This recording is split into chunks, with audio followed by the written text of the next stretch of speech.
El Señor me bendiga más, mis hermanos.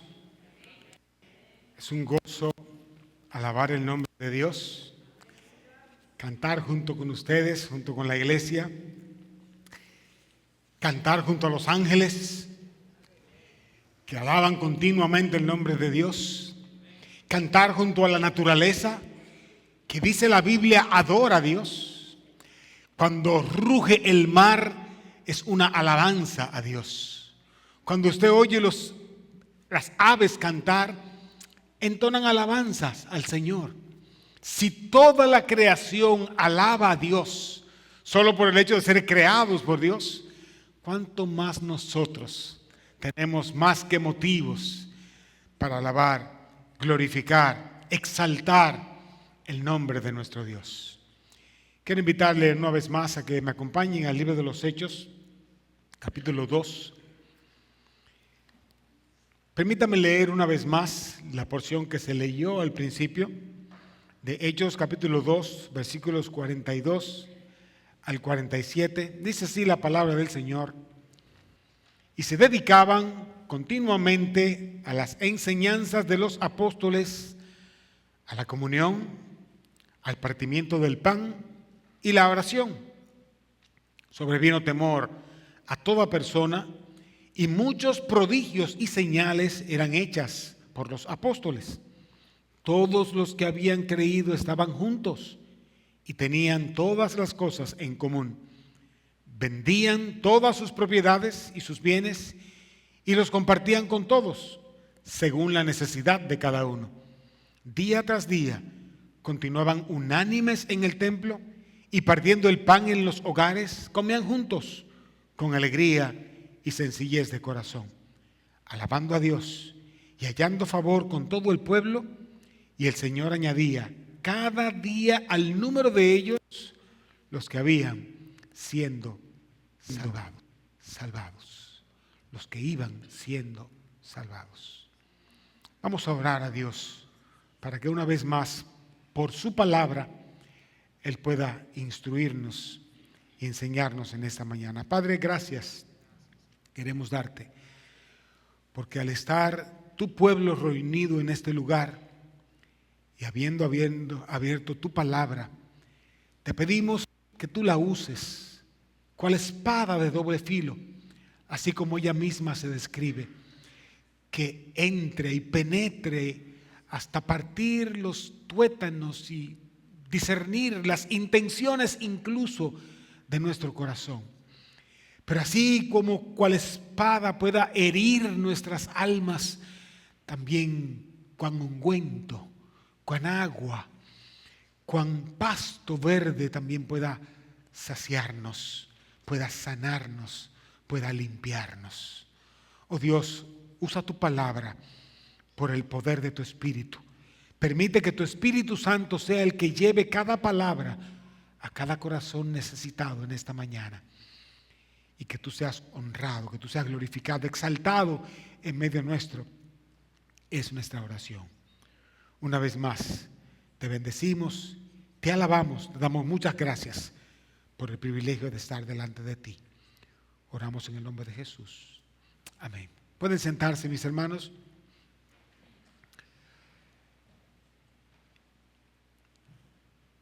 Génesis capítulo 12, versículo 3. Introduce el propósito de Dios para con la nación que nacería en la persona de Abraham. El pueblo de Israel, que según esa porción de escritura, dice la Biblia allí, que Dios le dijo a Abraham: yo te voy a bendecir y tú serás de bendición para todas las naciones de la tierra. Por ende, la bendición de Dios hacia la persona de Abraham tenía la intención de que él fuese solamente el inicio de la bendición para todo el mundo. El pueblo de Israel interiorizó ese propósito, cuando la idea original de Dios era exteriorizarlo, todo lo contrario. La idea era que ellos expandieran el nombre de Dios. Ellos estaban llamados a expandir, a publicar, a compartir el nombre de Dios como el único y verdadero Dios. Y que todo lo que parta a raíz de eso, sea que la gente se una, que la gente entienda que hay un solo Dios e Israel, nacido en la persona de Abraham, en la promesa de Abraham, pues entonces comunicar a ese Dios verdadero a todo el mundo, a todas las naciones. En Ezequiel capítulo 33 hay una figura también que el profeta usa para describir la función del pueblo de Israel. Ezequiel capítulo 33, versículo 6, él dice allí: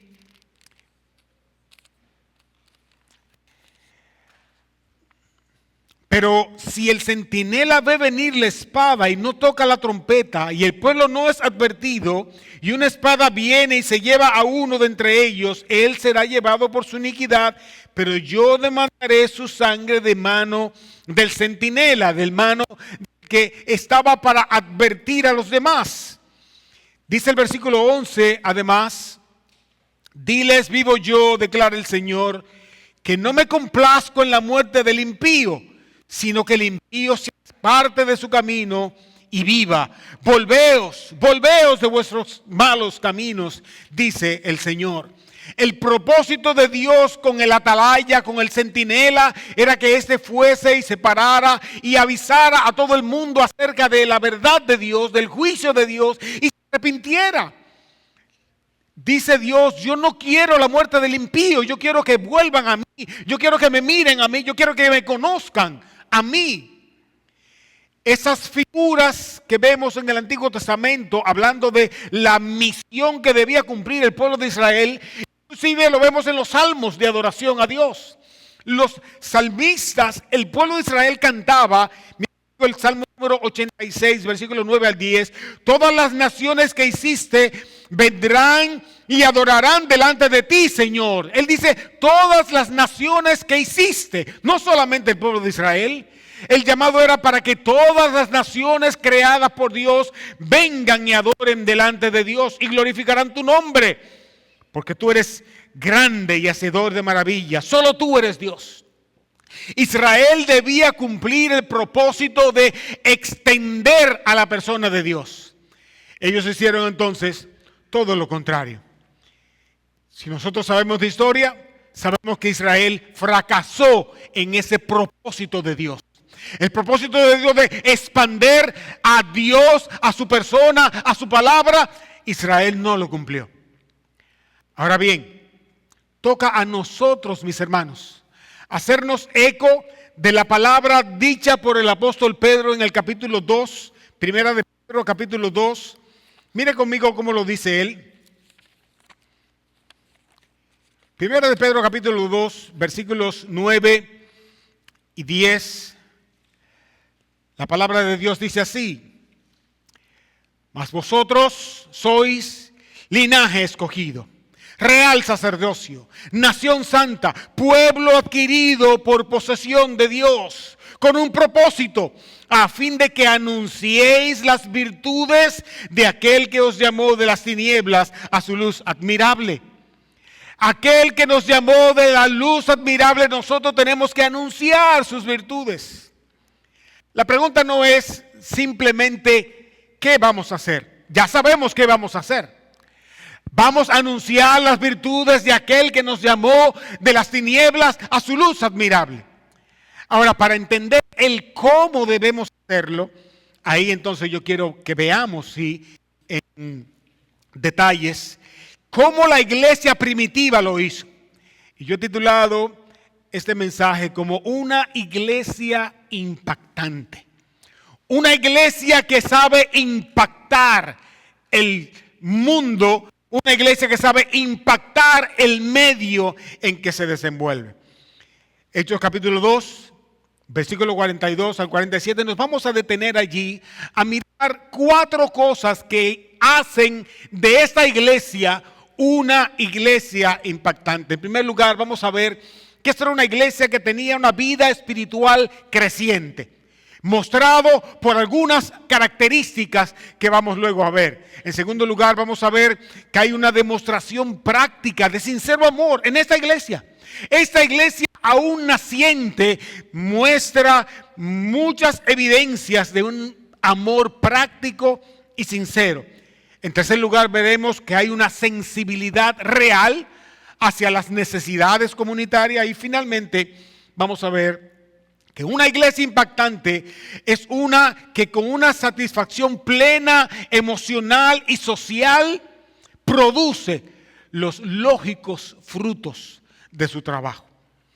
Vamos a empezar entonces a mirar, a considerar la vida espiritual creciente de esta iglesia. ¿Cómo se manifiesta? Mírenlo conmigo en el versículo 42.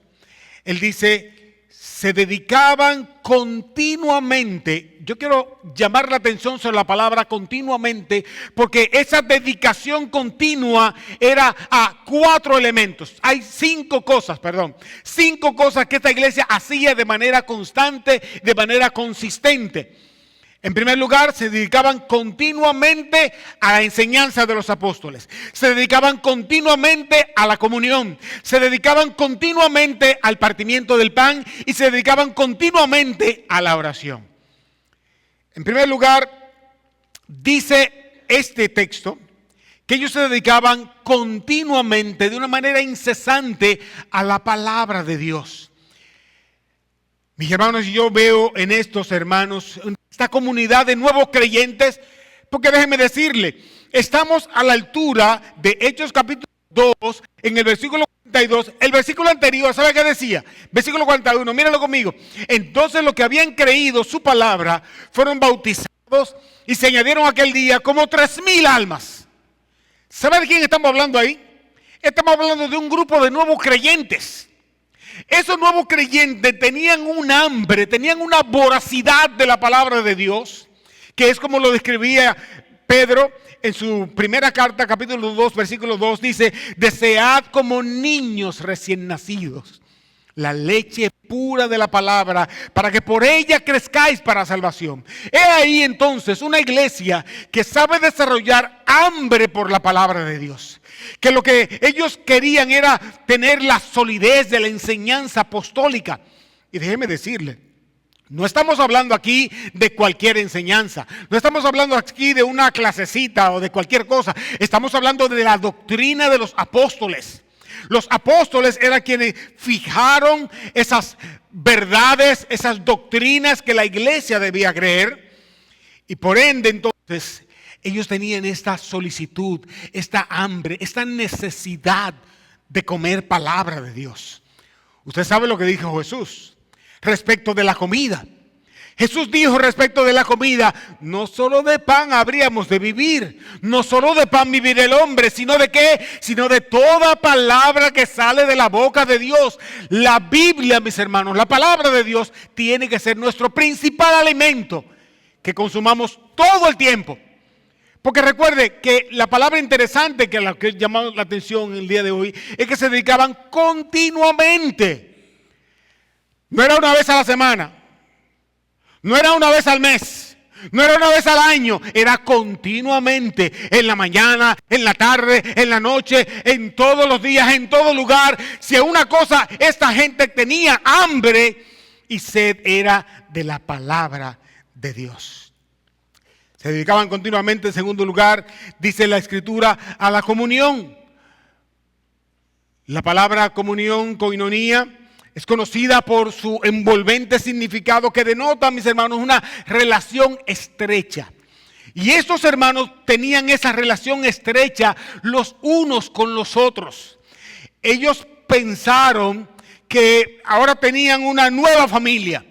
Ellos calcularon que como parte de su comunión, la comunión con los hermanos, ellos empezaron a preferir los de la fe, preferir los que son como ellos. Es entonces una reorientación en cuanto a sus preferencias amistosas. Estos hermanos empezaron a preferirse los unos a los otros. Primera de Corintios capítulo 15, versículo 33. ¿Sabe cómo lo dice? El apóstol lo dice allí, diciendo: no os dejéis engañar, las malas compañías corrompen las buenas costumbres. Entonces estos hermanos estaban tratando de definir que sus compañías no fueran malas compañías, sino que fueran la compañía de los hermanos de la fe. Mis hermanos, y qué bueno es estar en comunión. Qué bueno es cuando usted se junta con sus hermanos. Qué bueno es cuando estamos juntos. ¿Acaso no es eso lo que dice el Salmo? El Salmo 133. ¿Sabe qué dice? Mirad cuán bueno y cuán delicioso es habitar los hermanos como juntos y en armonía. Porque cuando eso pasa, entonces Dios envía bendición a esa familia, bendición a esos hermanos, bendición a esa comunidad y vida eterna también. Perdón, en tercer lugar, dice la Biblia que ellos se dedicaban, yo creo que tengo agua aquí, gracias. Gracias. Ellos se dedicaban constantemente al partimiento del pan. Y yo quiero hacer la diferencia entre este partimiento del pan y otro partimiento del pan que vamos a ver luego en el texto. Este partimiento del pan era la disposición que había en ellos de observar los sacramentos, el sacramento, la institución puesta por Cristo. Yo quiero que me acompañe a 1 Corintios capítulo 11, versículo 26. Porque hay algo interesante que me llama la atención que dice el apóstol Pablo en ese texto. Él dice, versículo 26, así pues, escucha bien, todas las veces que comiereis este pan y que bebiereis esta copa, la muerte del Señor anunciáis hasta que Él venga. Celebrar la cena del Señor, magnífico, algunos tienen por costumbre hacerlo, ¿verdad? Cada semana, cada mes, cada 6 meses, cada año. Parece que estos hermanos estaban permaneciendo y se dedicaban constantemente a recordar el sacrificio de Cristo a través de los símbolos, a través del pan. Y el mismo apóstol Pablo dice, cada vez que comiereis este pan en esta ceremonia y bebiereis esta copa, no dice necesariamente, háganlo semanal o háganlo mensual o háganlo tal tiempo. Es cada vez que se dediquen a hacerlo, háganlo recordando a Cristo. ¿Por qué, mis hermanos? Esta iglesia necesitaba recordar constantemente la obra de Cristo.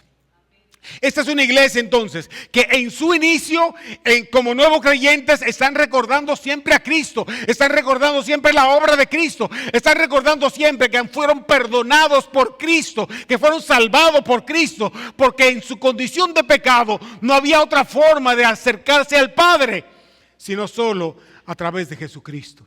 Y esa es nuestra condición, mis hermanos. Y debemos mantener siempre en nuestra mente que nosotros no tenemos otra manera de llegar a Dios, es a través de Cristo. No olvide nunca que Cristo fue quien perdonó todos sus pecados. Él fue quien en la cruz exclamó diciendo, consumado es. Significando con eso que la paga del pecado estaba siendo consumada en la persona de Cristo al derramar hasta la última gota de su sangre. Recordar a Cristo es algo que necesitamos hacer siempre como persona, como iglesia. Estos hermanos se dedicaban constantemente al partimiento del pan, o sea, a recordar la persona y la obra de Jesucristo en la cruz. En cuarto lugar, dice que se dedicaban también a la enseñanza de los apóstoles, a la comunión unos con otros, al partimiento del pan y a la oración.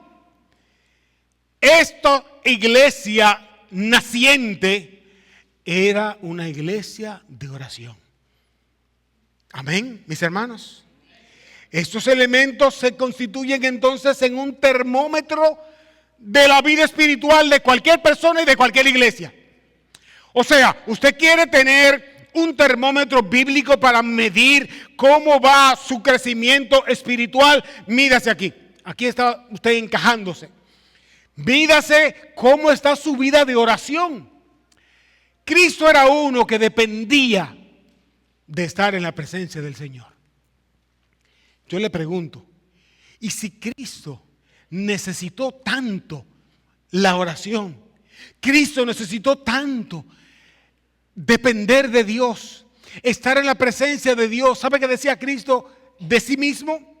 Él dice, nada puedo hacer por mí mismo, yo, Cristo. Él decía, sino que lo que yo puedo hacer es lo que veo hacer al Padre. Eso es lo que yo hago.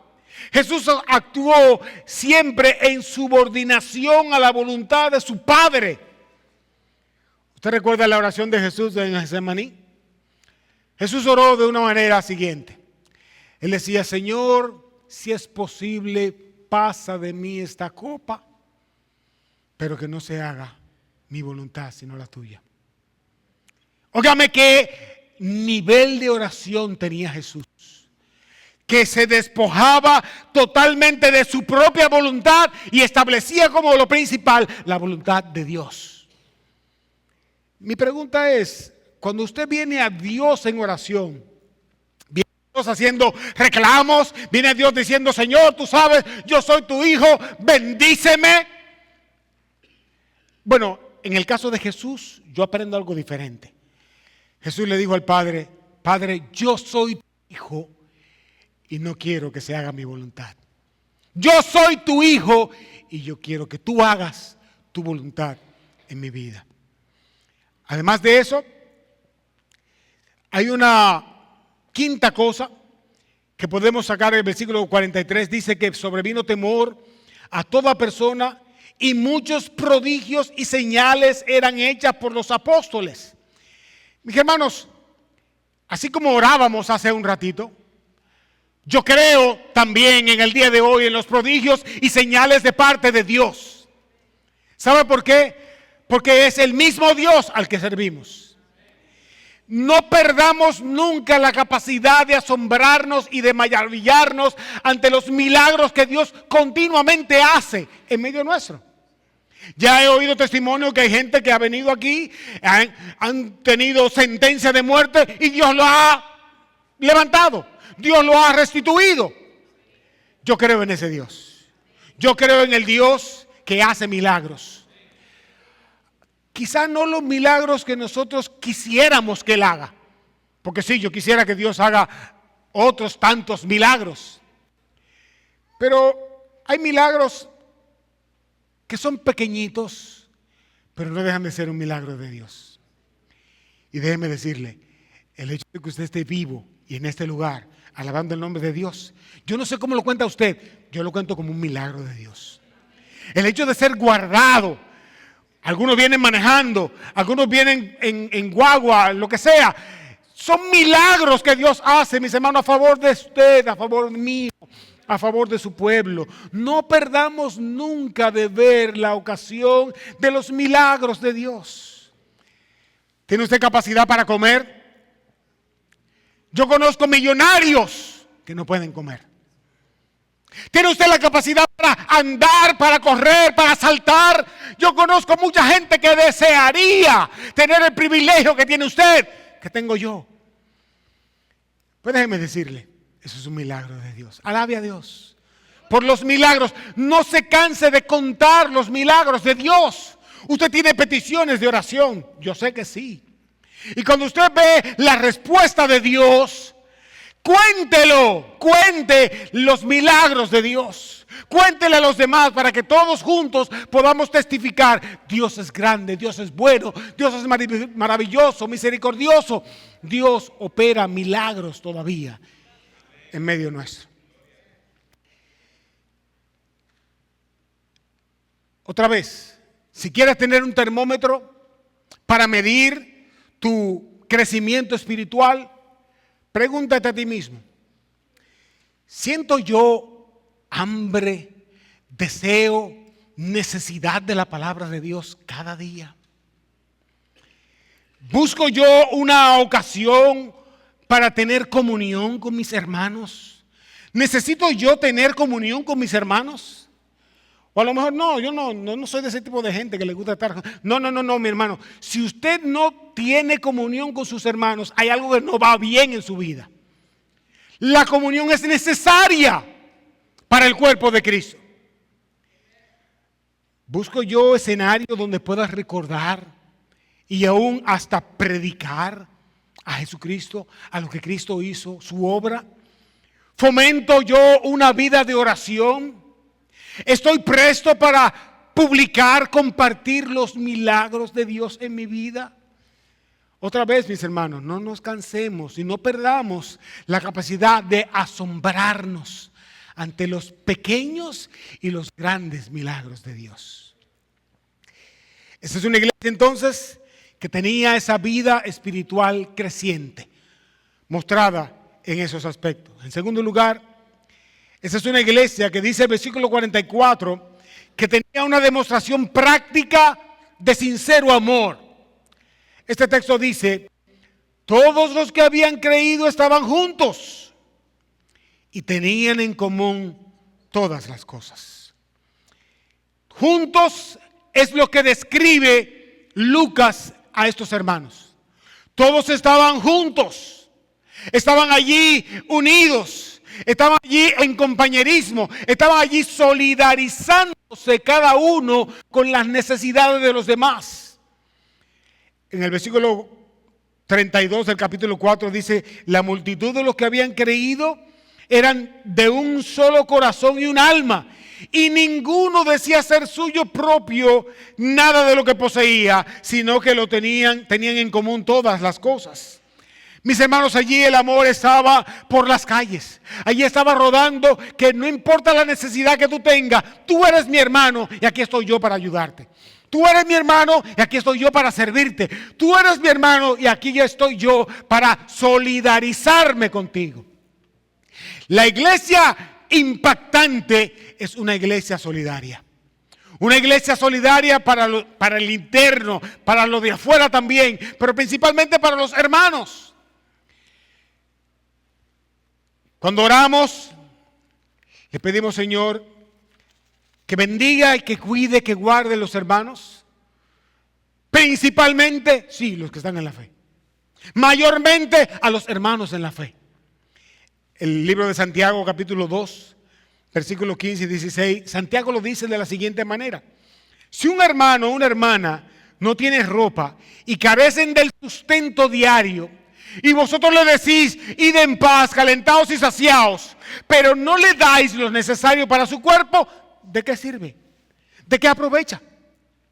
Santiago dice, no, esa no es la iglesia impactante. Esa no es la iglesia que Dios ha llamado. Esa no es la iglesia que va a impactar este mundo. La iglesia que va a impactar este mundo es una que sabe solidarizarse, pueden estar juntos y en armonía, como también dice el salmista. En tercer lugar, esta iglesia, volviendo al texto, versículo 45, 46, dice que vendían todas sus propiedades y sus bienes, lo compartían con todos según la necesidad de cada uno.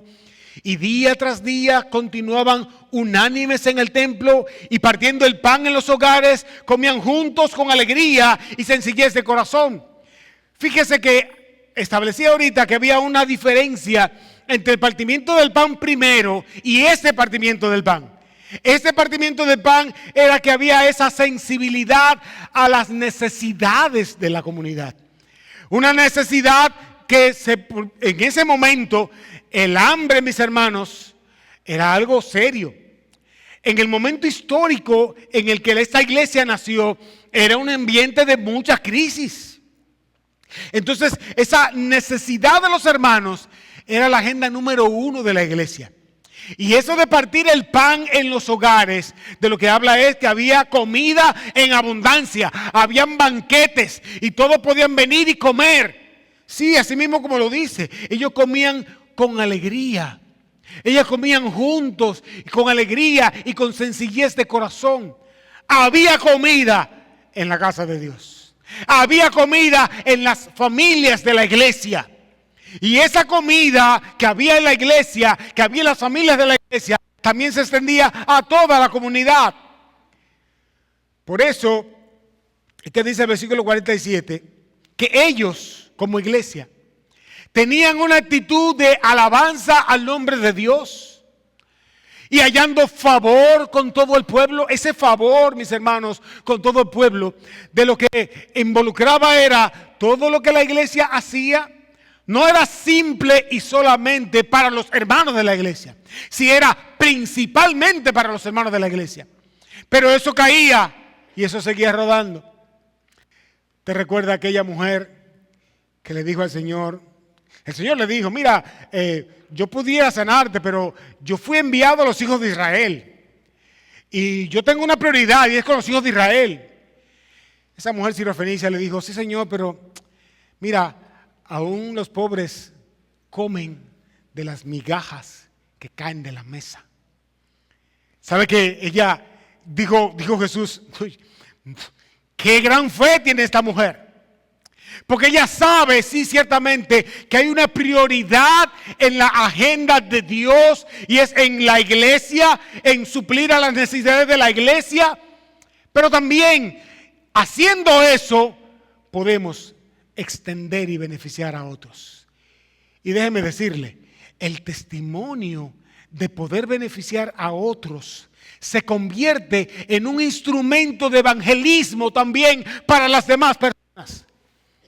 Porque con ese favor que tenía la iglesia con todo el pueblo, dice entonces la Biblia, y el Señor añadía cada día, escúchalo bien, el Señor añadía cada día al número de aquellos que iban siendo salvados.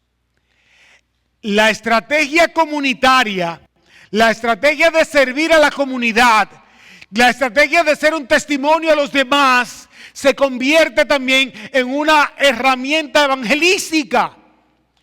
¿Acaso no fue eso lo que le dijo el Señor Jesús a sus discípulos? ¿Sabe cómo la gente entenderán el amor de Dios? Cuando vean el amor entre ustedes. Cuando vean el amor, la entrega genuina de los hermanos de la iglesia, la gente entenderá entonces que hay un amor que sobrepasa, que brota de parte de Dios y que está inundando corazones. ¿Queremos ser efectivos entonces como iglesia? Mirámonos frente a esta iglesia naciente, frente a esta iglesia llena de nuevos creyentes que saben tener esa necesidad de crecer espiritualmente, de mostrar un amor genuino, una sensibilidad real ante las necesidades de los demás. Y en esa satisfacción espiritual y en esa satisfacción emocional en que estaba la iglesia involucrada, los frutos venían, mire mi hermano, como decimos nosotros los dominicanos, se caían de la mata. Los frutos se caían de la mata. Por lógica, la gente venía y se convertía. ¿Por qué? Porque veía una iglesia activa. Porque veía una iglesia impresionando, no solamente con palabras. Veía una iglesia impresionando a la comunidad con sus hechos. Quiera Dios, mis hermanos, ayudarnos. Quiera Dios despertarnos y ser una iglesia de impacto en esta comunidad. Que Dios haga una obra extraordinaria en medio nuestro. Y que Dios se glorifique teniendo tu vida, partiendo desde tu corazón. Porque déjeme decirte, eso es algo que va a empezar en ti y entonces se va a extender a toda la iglesia. En la medida en que tú sientas esa necesidad de crecer espiritualmente, de mostrar amor hacia el prójimo, hacia tu hermano, de tener comunión, de procurar la comunión con tu hermano, todos esos son herramientas que Dios va a usar para provocar en toda la comunidad de la iglesia un despertar hacia una iglesia impactante. Que Dios bendiga más nuestros corazones. Vamos a orar.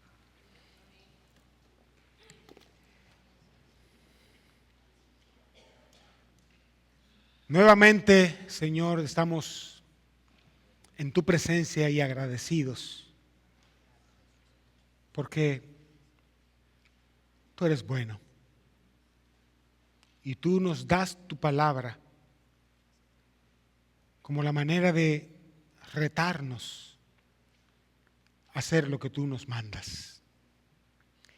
Y así como tú una vez le diste a tu siervo Moisés todas aquellas instrucciones para que tu pueblo Israel anduviera en tus caminos, para que tu pueblo Israel se sometiera a los parámetros de tu santidad, igualmente nosotros tenemos tu palabra como esa luz que ha de describir nuestros caminos. Ella misma